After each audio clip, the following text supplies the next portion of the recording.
Super star Rajinikanth கூலி படத்திற்கு பிறகு மலையாள இயக்குனர் ஜூட் அந்தோனி ஜோசப் இயக்கும் ஒரு படத்தில் ரஜினி நடிக்க இருப்பதாக தகவல்கள் வெளியாகி உள்ளன.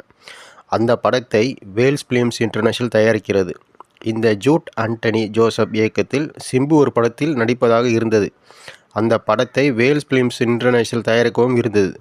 ஆனால் அந்நிறுவனத்துக்கும் சிம்புவுக்கும் இடையே கருத்து வேறுபாடு காரணமாக அந்த படத்தை சிம்பு நடிக்கவில்லை.